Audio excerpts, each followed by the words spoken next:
Salam damai di dalam Kristus untuk kita semua. Kembali bersama saya Albana di channel ini. Terima kasih untuk teman-teman yang sudah mensupport channel ini melalui like, komen dan subscribe. Kiranya melalui video-video yang saya upload menambah wawasan teman-teman sekalian.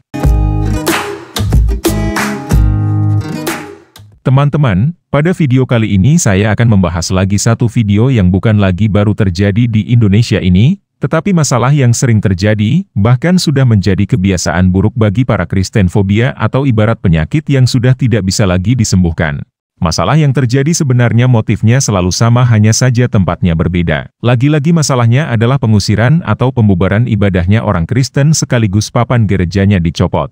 Kalau dipikir-pikir, oknum ini hanya punya kepala tapi tidak punya otak, makanya tidak bisa berpikir. Kejadian ini terjadi di Gereja GKI Semboja, Balikpapan, Kalimantan Timur. Setiap kali pengusiran ibadah orang Kristen, biasanya umat Kristen itu tidak biasa membalas dengan begitu brutal.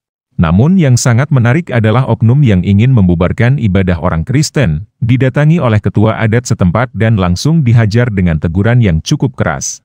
Mereka pikir dengan tindakan ini akan berhasil membubarkan ibadah yang ada. Yang sangat mencengangkan dan yang sangat lucu adalah ketika ditanya kenapa mau membubarkan ibadah, ternyata jawabannya adalah saya hanya ikut-ikutan dengan warga. Jadi yang dia lakukan adalah mengikuti kata warga. Seandainya disuruh warga untuk mencuri atau merampok bahkan membunuh sekalipun mungkin diikuti saja begitu, kan gak ada otak namanya. Supaya lebih jelas mari perhatikan videonya. Ya, ini banyak pendeta kami bawa sini supaya bisa ngatasi. Ngomong kamu, apa alasanmu? Kenapa kamu tiba-tiba bawa anggota-anggota ke sini untuk mengganggu, memberhentikan orang jangan sampai ada ibadah di sini? Adakah kami pergi melarang kamu sholat di sana? Bicara, apa alasanmu? Ya, saya ikut-ikutan juga. Ikut-ikutan siapa? Ya, warga. Warganya mana? Panggil wargamu yang kau bilang ikut-ikutan warga.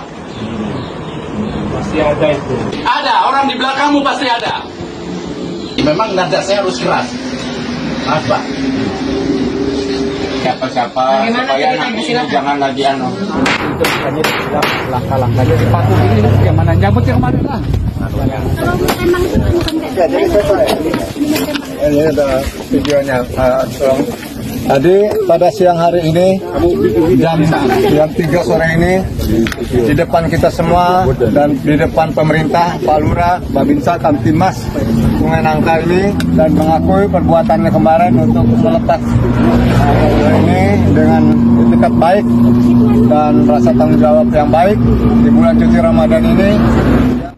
Itulah videonya teman-teman, silahkan berpendapat di kolom komentar. Dari semua yang terjadi kita perlu bersyukur karena oknum yang berusaha membubarkan gereja itu pada akhirnya meminta maaf dan memasang kembali pelang gereja yang sempat dicopot. Memang perlu diapresiasi. Satu hal yang mau saya sampaikan bahwa budaya pembubaran gereja merupakan pekerjaan favoritnya para kadrun ini. Kita doakan supaya suatu saat nanti mereka bertobat dan menerima Yesus Kristus sebagai Tuhan dan Juru Selamat. Ada salah satu ayat akan menguatkan kita, dari Injil Markus pasal 13 ayat 13 dikatakan di sana, kamu akan dibenci semua orang oleh karena namaku. Tetapi orang yang bertahan sampai pada kesudahannya ia akan selamat. Marilah kita terus bertekun dan bertahan dalam memuliakan Tuhan karena firman Tuhan jelas bagi kita bahwa kita akan diselamatkan. Jangan kita membalas kejahatan dengan kejahatan karena pembalasan adalah hak prerogatifnya Tuhan. Oke, demikian video kita kali ini, silahkan like, komen, subscribe dan nyalakan lonceng notifikasinya agar teman-teman tidak ketinggalan video-video terbaru. Terima kasih juga sudah menonton video ini dari awal sampai akhir. Kiranya teman-teman terus dikuatkan imannya sehingga semakin dewasa secara rohani di dalam Tuhan kita Yesus Kristus. Tuhan Yesus memberkati. Salam Trinity.